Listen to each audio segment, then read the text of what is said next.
So, Captain. Yes. Good to see you. Good to see you finally. Yes, I'm here. Salimia wananchi. Good morning, ladies and gentlemen, Kenyans, or wherever you are in the Republic of Kenya, in the diaspora.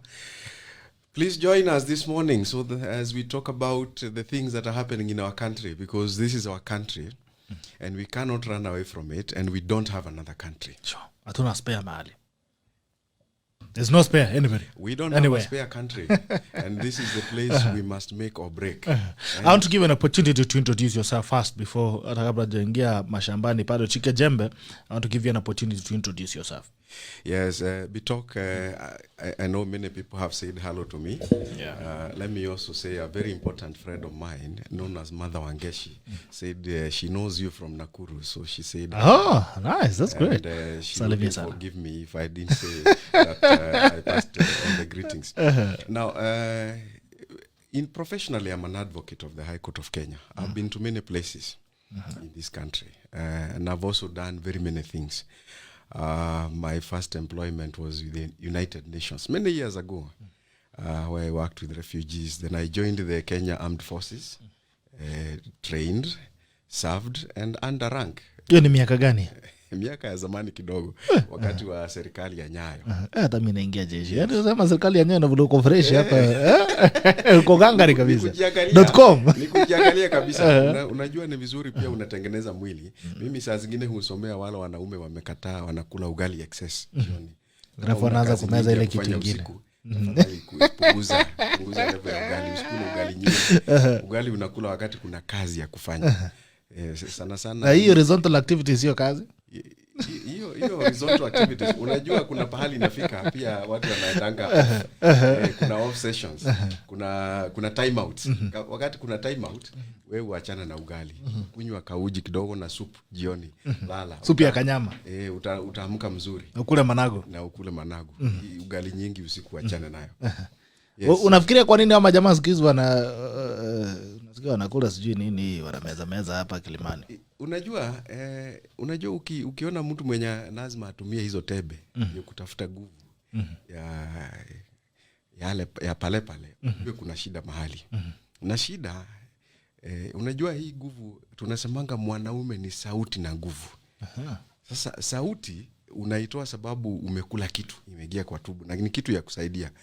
Nguvu nayo mwili pia lazima uitengeneze.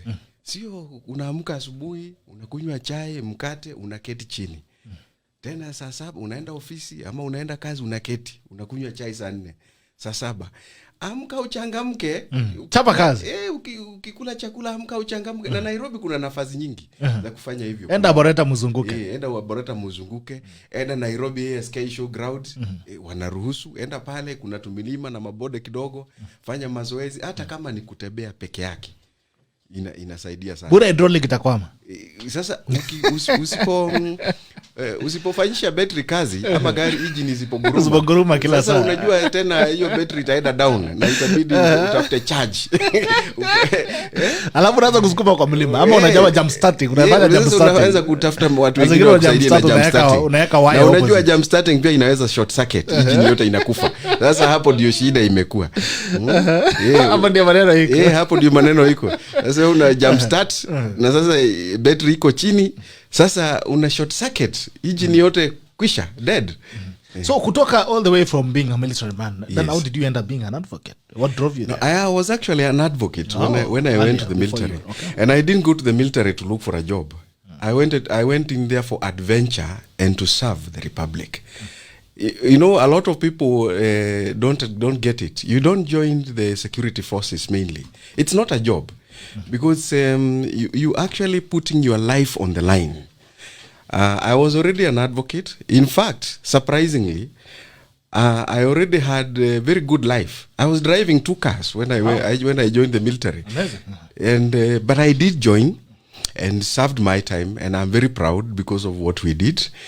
We helped this country, and it is a self-sacrifice. I wouldn't tell you I made money when I joined the military.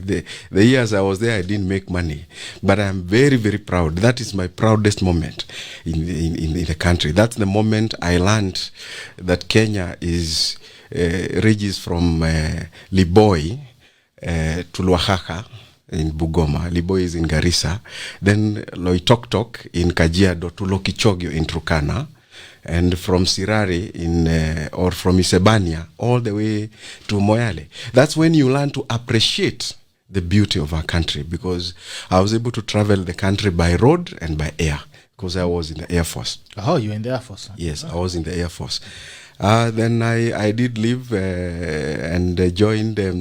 I also became an anti-corruption investigator. Yes, sisi tulitengeneza wakati ilikuwa inaitwa CAS, wakati sasa Ringera aliingia mara pili. So, and we did quite a bit of work. Some of the records I left there and some of the names I saw there, some of these people should be never anywhere near public resources in this country. But unfortunately, you know, when our people are given chapter 6, they didn't take it seriously. People love their criminals. Najua mwizi wa ng'ombe hata ama mwizi wa kuku ana mama na watu wao wanaupenda. Hata yule huyo ni mtoto wetu. Hata kama amenyonga kuku nyumbani. That same principle falls to the political class has abused it and misused it. And that is what you see.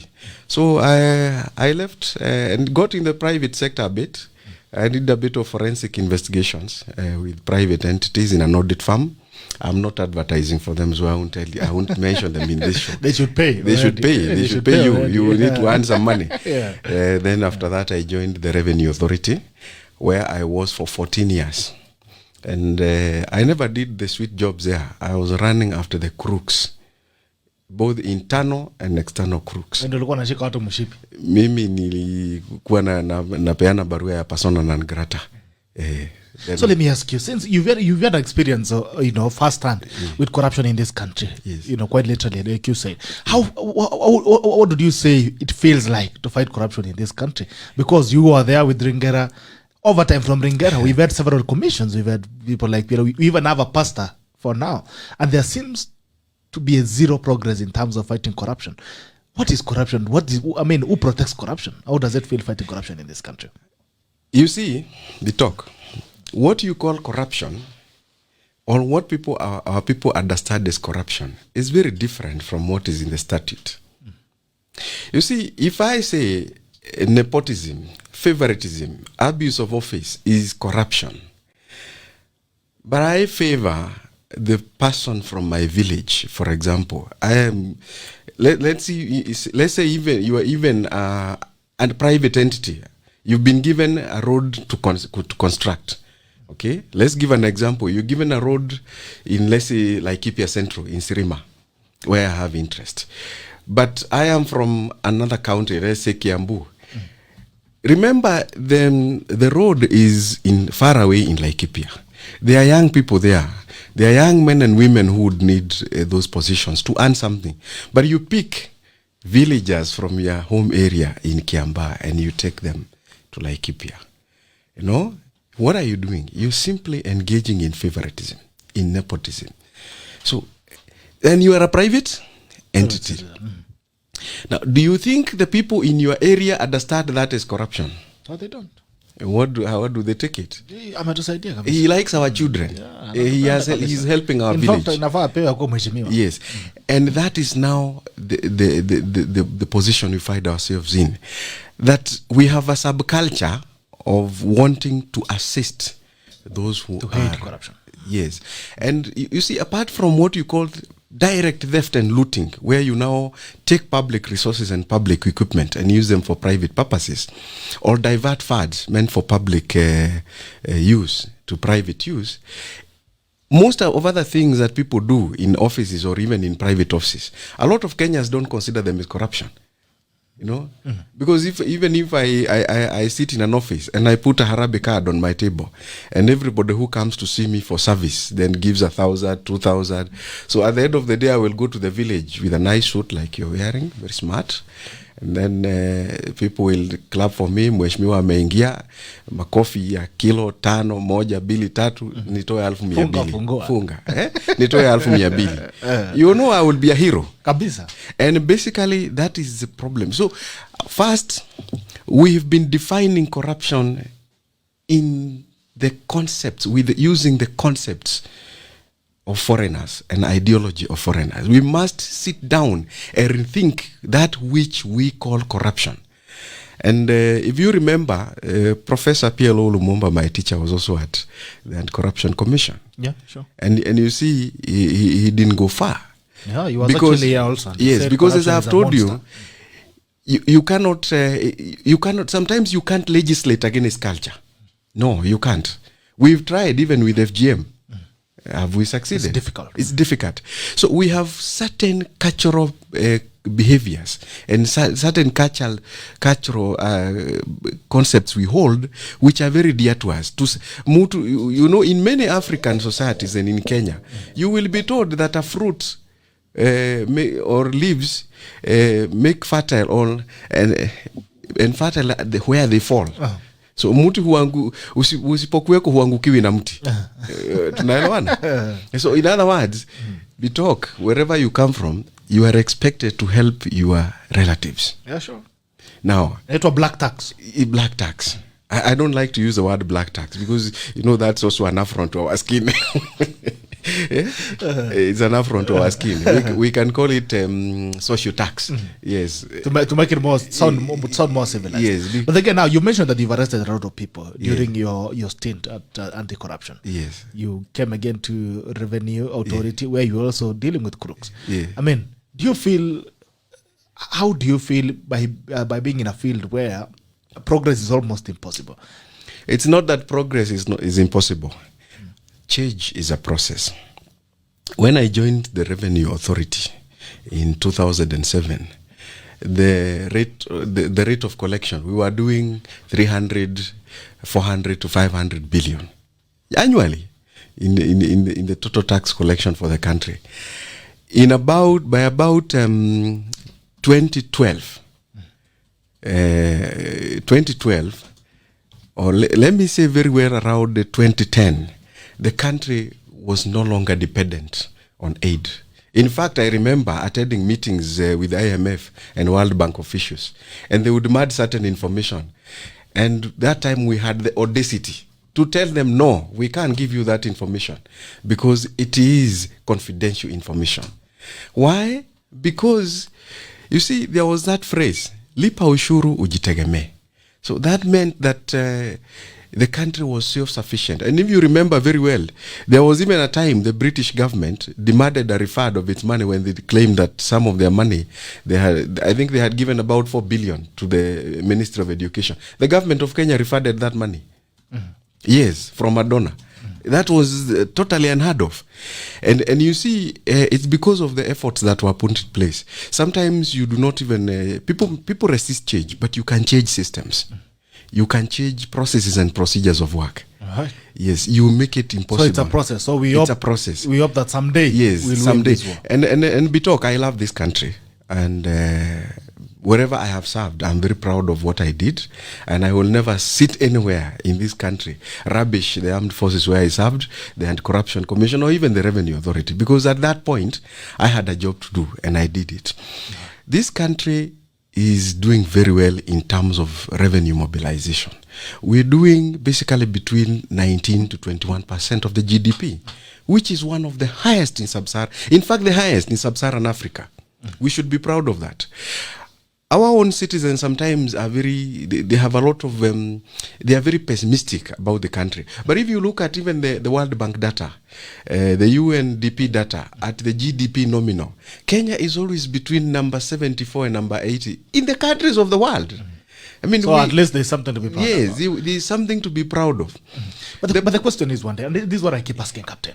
I mean, all these figures that you guys keep bombarding us with, you're talking about 6%, 7%, 10%. You're talking about Kenya being number 4 or number 15 or number 8, in the world in terms of economic growth. What does it mean to a mwananchi who does not have a road, who does not have an hospital, who does not have a school? I mean, all these figures you guys keep telling us about and putting in these newspapers, what does it mean for that mwananchi who's on the ground, who does not have all those facilities? Is the figures nakwanga za Nairobi peke yake?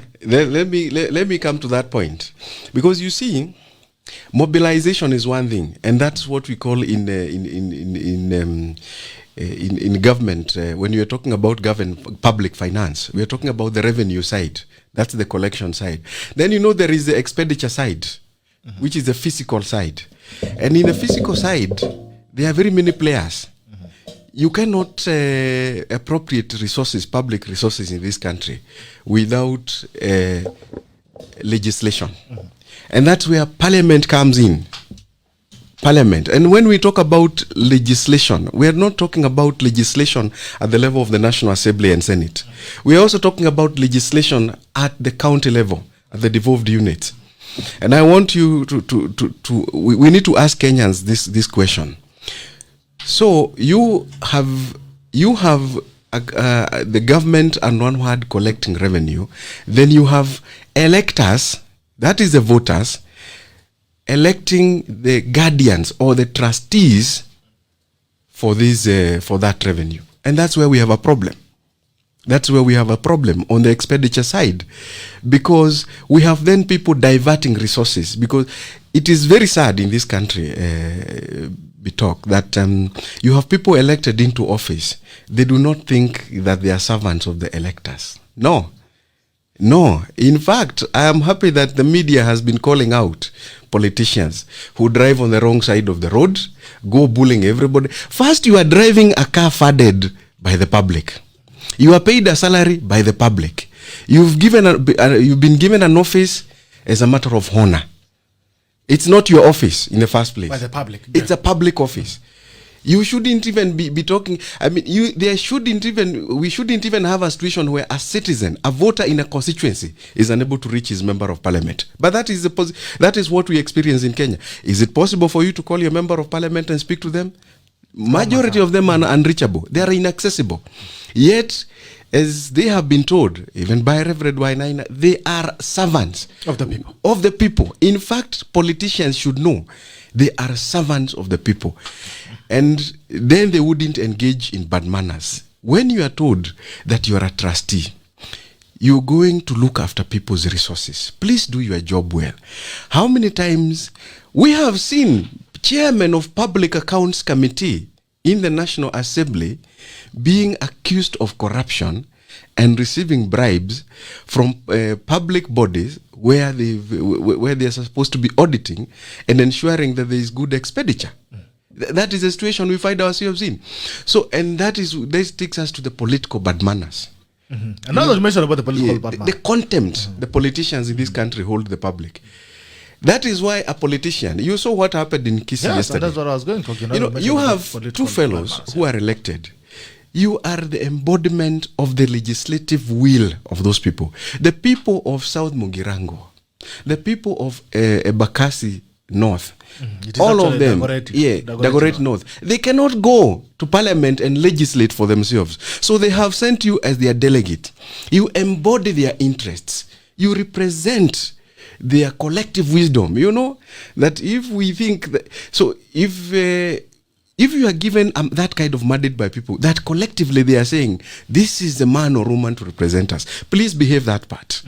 Behave that part by decorum, by public discourse, by anywhere you go. Please carry with yourself the dignity of the office of member of parliament. This is why you are called honorable, because the venerable citizens have delegated that mandate to you. But what do you find? That these fellows think that they are there by themselves, by their own behest. We say the moon shines at the behest of the sun. The politicians should know that they hold those offices in trust and at the behest of the citizens. And once our citizens begin to question that kind of behavior, and in fact, that kind of behavior in other countries would have caused immediate resignation from office. And that was the essence of Chapter 6. But as I have said, what we understand as good manners, as hygiene in behavior, in our public discourse, we may have, it will take time. But we should also be proud, Bitok. We know what's happening in our neighboring countries. Okay? And we are not there. We've moved ahead. And we can only hope that things will be better. But our citizens must also begin to question those politicians. When somebody behaves that way, in fact, we should be having, apart from having a recall clause in the Constitution, I think we should have had what is called a constituency ethics forum, where there should be elders from every ward, 2 elders from every ward, a man and a woman, who call the member of parliament to order and tell them, look, you are no longer representing what we believe in. But the problem is, even as you said about the elders, even the elders now have bad manners. I mean, they're no longer elders. Let's talk about the president. And you see, there's something that's happening, utterances. I saw a video of the president yesterday. I don't know if you saw it. The president talking about tupa de tupe. He was saying that, I don't know if you, did you watch that video? I could try and have my guys bring it up. Yes. Shortly, I think I'll send it to them. Or Toy. But I mean, it's sad. What's going on is really sad in terms of what the presidency is embodying. But even as you're waiting for that to come up, for the video to come up, I want to go to Sagana. Yes. And talk about the things that have been done there. The tribal mobilization is already beginning before we get to 2022. Yes. The president is retreating back to his backyard, and they're saying, guys, I'm your father, and nobody else should come here and tell you otherwise. What are your thoughts? You come from Central Kenya. What is the feeling on the ground? First, I will tell you something our people say. I will try to put it in English. Our people say that you may not insult or fight with an elder, but you can tell them that they are wrong and you disagree respectively. First, I have no problem with the president meeting people in his backyard at Sagana. We have freedom of association and assembly in this country. And if the president feels he wants to meet whoever he wants and whoever wants to consult him, it is well and good. And if he also wants to go to Western, meet the people of Western, at the coast, Rift Valley, South Rift, North Rift, Central Rift, Nyanza, it's well and good. Because you see, there is what you call the collective will of the people, and sometimes we call the unity of purpose. What is it that you want to achieve as a leader? Now, if the president feels that is a way his message will be delivered home, well and good. But we know what triggered those meetings. It was triggered by the letter written by the Honorable Senator for Murang'a. My professional colleague, Dr. Irongo Kangata. You see, I'll be very honest with you. I travel to the Central Region quite often. I also do a bit of farming there. So I was actually in the farm yesterday, and I did speak to a number of people. Okay, although not very far, but Kiabu is metropolitan. There are a lot of people, and there have also very many people from other regions in Mount Kenya.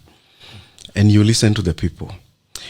There is something which is very important, and I don't think the president himself, only the president himself should be addressing that. There is something going on in Central Kenya. The region is restless, very restless. I wrote about it in Facebook, and I could see the comments of the people. And why is the region restless? That is a very small, what you call Central Kenya, and actually the wider Mount Kenya, is a very small region in terms of geographical size in Kenya. But the population is very high. The density is very, very high in some of the areas. That means the competition for resources, competition even for land, competition for livelihoods, leave alone even the land, livelihoods is very high. And therefore, people depend on innovation and enterprise. But something happened, I think, 1 or 2 years ago. And there was the ultimate hawker mentality is very entrenched in the region, where people believe that they can merchandise, that I can move with my bananas from Murang'a and actually walk all the way and cross to Thika and Kiabu on a bunch. They are ripe, and and that is the way people have been socialized to live in that place. But we've seen that kind of activity, including hawking merchandise, being criminalized. And we saw commodities being destroyed, the commodities in the name of dealing with the counterfeits, in the name of dealing with prohibited goods. And the amount of money that was lost, by young people in that region was too much. I have my own 2 cousins who are hawkers, and I found them up country, and they told me, it is you who has to be given sugar and tea to our grandmother now alone, because we no longer we can't stay in Nairobi. That feeling has created a sense of siege mentality in the region. And that's a fact. And right now, even the president knows that siege mentality has made people feel that our source of livelihood is being deliberately destroyed. Now, you are talking of an area with a very high massive population. So in terms of communication, if my cousin is affected, then you can imagine if we all live in the same village, everybody will know that he has gone up country. And it will be repeated.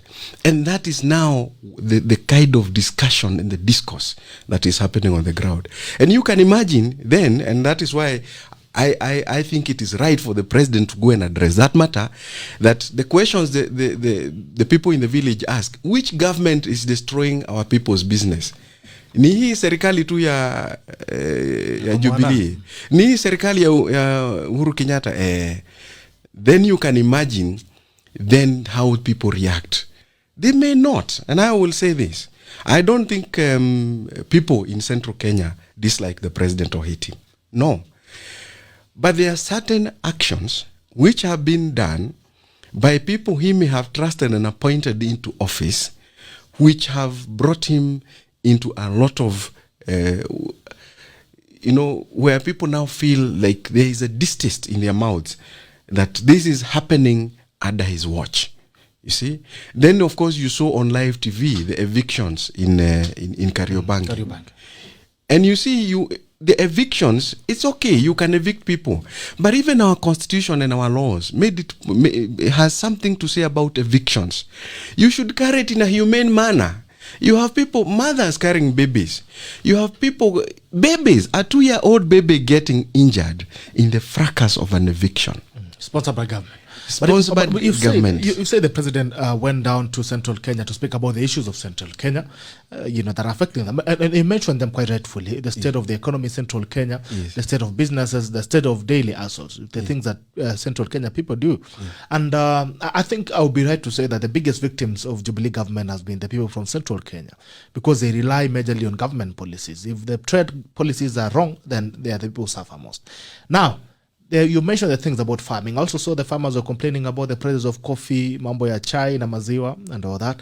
Those are not part of the discussions at Sagana. So I don't know then how these people feel now that Sagana is over. The dust has settled. In fact, the president cancelled meetings yesterday. He has also cancelled around meetings until next week. The dust has settled. Are we happy? Bitoka, I said change is a process. And I have heard other people talking about that discussion.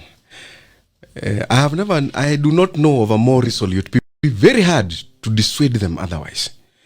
Now, my friend and my former college mate, the Honorable Munya, the Minister for Agriculture, has been moving around the central region, actually the entire Mount Kenya, the 10 counties, talking about, I'll call them the 9 counties, talking about agricultural production.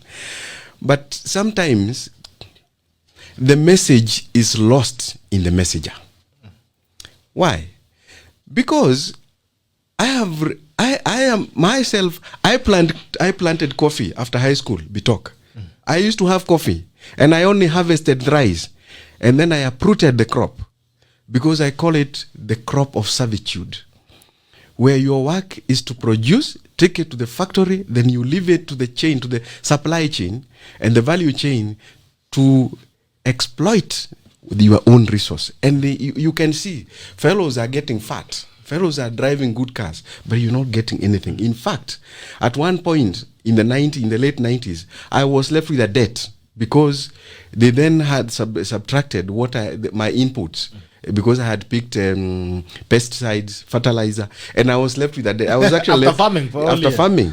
So and I made a decision, I'm not going to farm. That time coffee was a protected crop, so I used other chemicals to dry, to make the plants the plants dry, and I had done very well. So when people talk about coffee farming, there are very many theorists talking in Nairobi, but they've never farmed coffee. They don't know how expensive it is and how laborious it is. But let me get to the point whether that has changed. So the messenger has been going on the ground talking to the people. In fact, Bitoka, I said earlier, President Uhuru Kenyatta does not need to go and talk to the people of Mount Kenya. He has foot soldiers who should be doing that job. They are principal secretaries.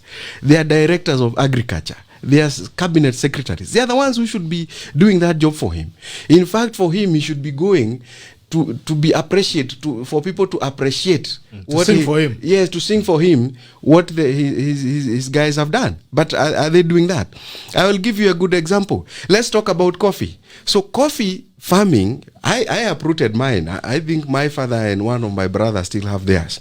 Where there are few plants left in another farm I bought, I am doing something to ensure they disappear completely, because I don't want to engage in that farming anymore. I am better off farming bananas and other crops. But let me tell you the suggestion on the ground. And I have seen very wonderful people employed by government, including members of constitutional commissions, telling me I'm just bitter, because they have sometimes I don't like calling homeboys or flower girls who are given jobs just because they have a good face, you know. But it's very insulting to tell somebody that you are just bitter. I have been a farmer. I know. Right now, the minister is suggesting to spend 7.3 billion to revive factories. You are reviving factories to process what? There's no production. There's no production. So you begin with the producer. You make sure that the farmer has access to cheap inputs. You subsidize the inputs. You ensure that extension services are okay. If you have that 7.3 billion for the region, add to what the counties are doing, then there can be production. Let us worry about processing after we have produced. It takes a crop of coffee about 3 years to mature and to start producing something sensible and something you can sell. So in 3 years, what will you be doing with the revived factory? Nothing. But that is what the minister is proposing. So if that is the kind of execution of policy at that level, then you can imagine these guys are sworn to advise and give advice to the president. Are they giving him the right advice? Are they giving feedback? Okay, you're going to speak to people who are, you call them farmers. Do they even understand? Do they have the wherewithal to understand? You see, when I say I was left with a debt, I was actually left with a debt of 2,000 and something. After selling 6,400 kilos of coffee. That's almost 50% loss. No. In fact, I lost, it was 100% loss. I didn't get anything. You see, I was left with a debt. Oh, yes. I didn't get anything. So you've gotten a loss until now. And I've sold my crop. 120%. Remember, I also paid farm workers and farm hands and cashiers to prune the coffee for me and carry it to the factory. So I actually went to over almost 200 or 300% loss. And that is now the feeling on the ground. You see, the president does not need to go to Murang'a to talk about coffee, because he has a minister. He has a whole labyrinth of civil servants. If I were him, by the time these complaints are coming, I would have fired all these fellows. All of them. I would have fired all of them. But the president has less than 18 months to work. I mean, he has been here for 10 years. Now, at 18 months, that's when he wants to work. Anyway, the video is ready. Let's have the video. Put your headphones on. Yes. I need to listen to your president. What do you say in Sagana? Mimi siko hapa kuambia ati nimemwambia ukiletewa kitu chukua, kula, sema asante, but never sell your heart, never sell your soul. Yeah? Mimi siko hapa kuambia ati nimemwambia ukiletewa kitu chukua, kula, sema asante, but never sell your heart, never sell your soul. Yeah? Si namna hiyo? Na msikuja hapa. Tumekaa miaka hii yote na amani. Sasa unaona hati ndio mtu aseme hii ni territory yangu, unaenda mnatupia Raila mawe. Githurai, atina matusi, zima hasara, alright. Unafikiria ya kwamba hata yeye hana vijana? Simuliona ile ilitokea the next day. Sababu kama ni mawe Sababu kila mtu ako na story yake. Tupa ni tupe, ama kama ni kuongea tuketi kama na tuwe wangwana na tuendelee mbele pamoja. You know?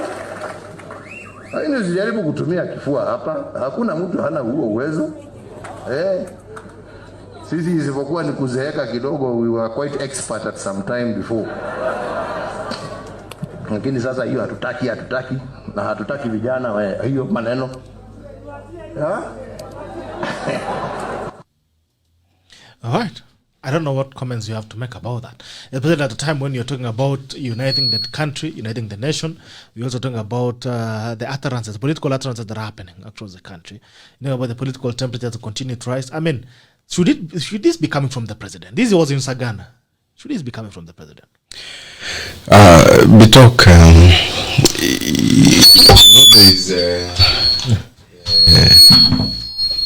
sorry. The context in which the president spoke. And he spoke because of the things that happened in Githurai, where we have now people mobilizing gangs. I would call them gangs. Yeah?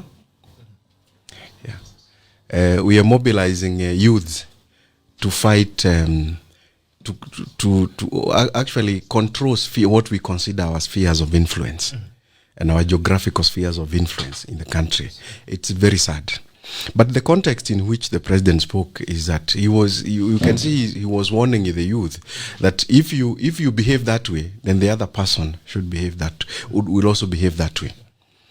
However, at his level, as I said, sometimes some of these things that happen ought not to be said at that level, because he has a lot of people who can handle those issues. Be that as it may, you know, somebody could say it and say, is the president encouraging people to be engaging? If somebody throws a stone at you, you also throw a stone at the other. Maybe that is what the interpretation may be that by a lot of people, but in context, you can get the feeling that what he is saying that would happen. But then remember, he's the commander-in-chief. So even though he says he knows that would happen, he shouldn't say it, because the forces of law and order answer to him. In fact, his answer would be that mukifanya hivyo tena, mimi bado nimekalia usukani, nitatuma vijana wangu mnyoroshwe. Yes, a sitting government and a sitting head of state should never ever negotiate or even affirm the activities of a criminal gang or fellows who are causing violence to safeguard what I have said, political, geographical spheres of influence. Never. In fact, at that point, you don't say anything as a head of state. What you do is you take action, because everybody below you in the chain of command should just get your message. So why is he not doing that? As I've said, Bitok, you see, because what would argue, and I keep wondering one Yeah. day, this is the president, like you said. The other day again, he was in Sagana and you were saying the youth deserve jobs, and he's a sitting president. You know, again, he's here. We're talking about violence, political violence and incitement, and he's telling us that we can also fight you.